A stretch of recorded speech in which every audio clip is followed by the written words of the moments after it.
Yo! Want to hear the real tea about what's going on with Luigi Mangione on Tuesday, December 2nd, 2025?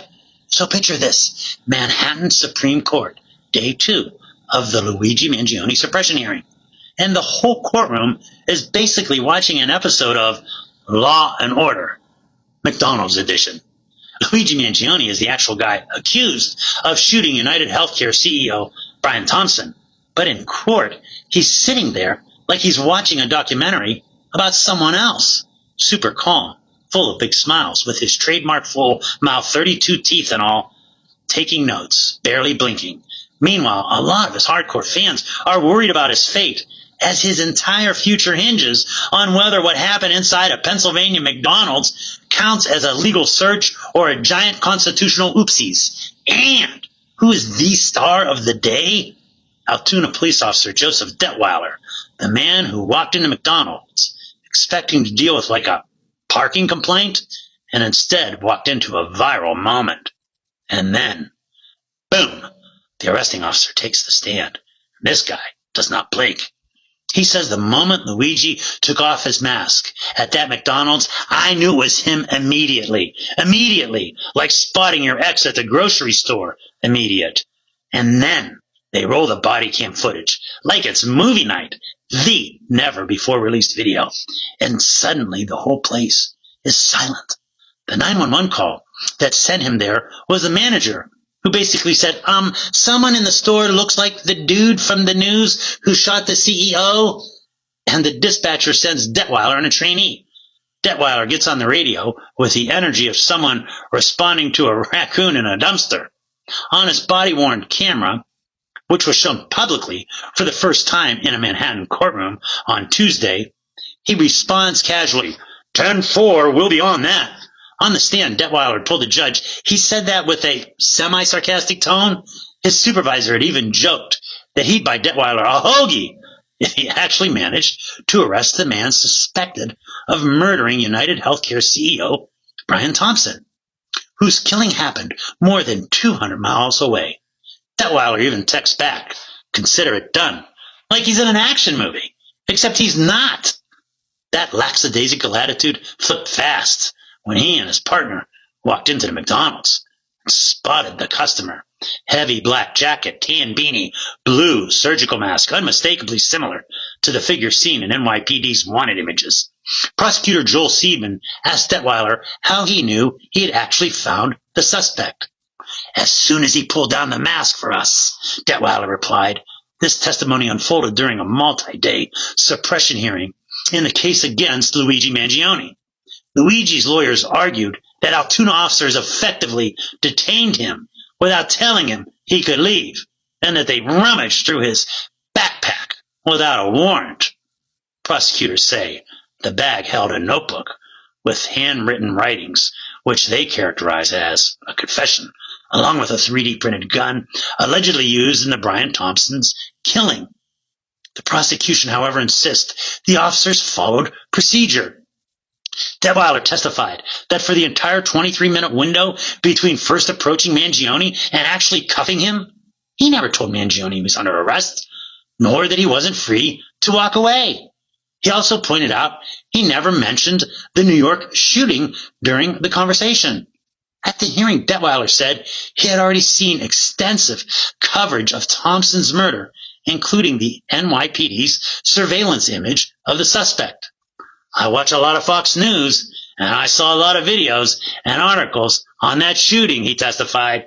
He also said, I saw the person's picture many times prior to that. Furthermore, he told the court, he found it very odd that Luigi Mangione was wearing a mask inside Altoona city limits. We don't wear masks, he remarked. We have antibodies. The court was shown lengthy segments of body cam footage from multiple officers jumping between angles as they questioned Luigi Mangione in the middle of what was then a nationwide manhunt. Luigi, now clean-cut in a dark suit, sat at the defense table watching every second of the footage from nearly a year prior. You see Luigi Mangione sitting there in McDonald's, eating his hash browns like nothing in life could ever bother him. Detweiler walks inside and immediately clocks him. Because, and this is an actual quote, "We don't wear masks in Altoona. We have antibodies." The courtroom cracked up. Even the ADA laughed. Cops asked him to pull down his mask. He does. Detweiler recognizes him immediately from Fox News coverage. Luigi Mangione, meanwhile, stays supremely calm, like he's ordering extra dipping sauce. They ask what he's doing in Altoona. He says, "No, I'm homeless," while taking another bite of his hash brown.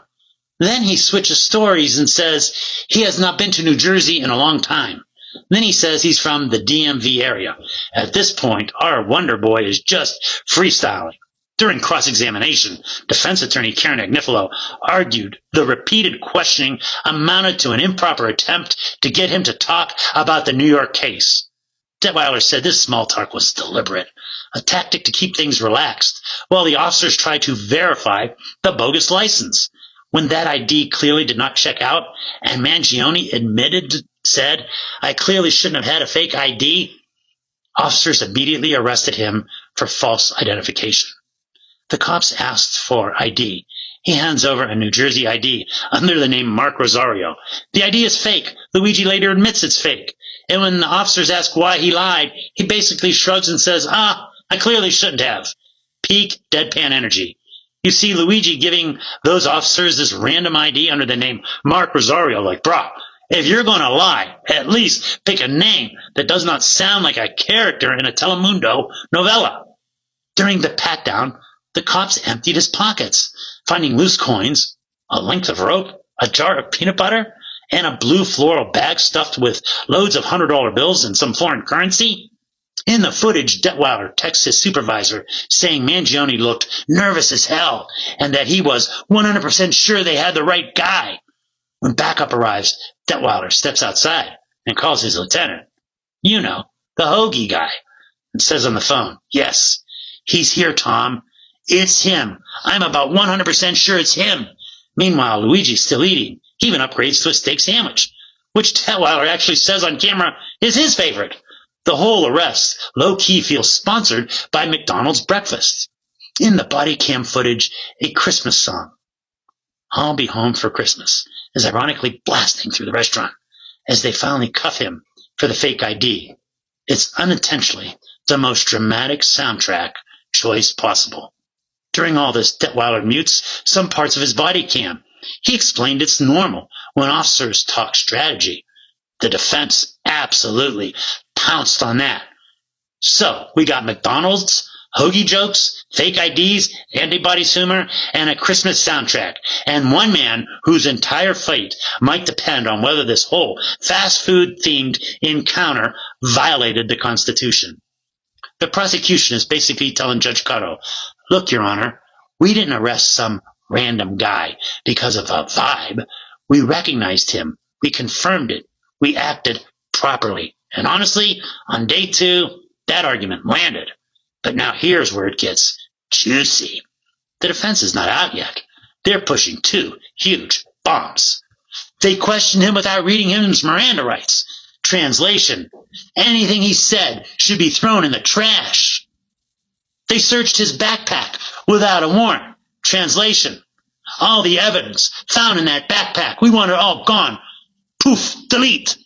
If the defense wins either of those battles, the prosecution could lose key evidence. So even though day 2 looked good for the state, the final score hasn't been posted. This is still a chess match. The prosecution walked out feeling pretty good.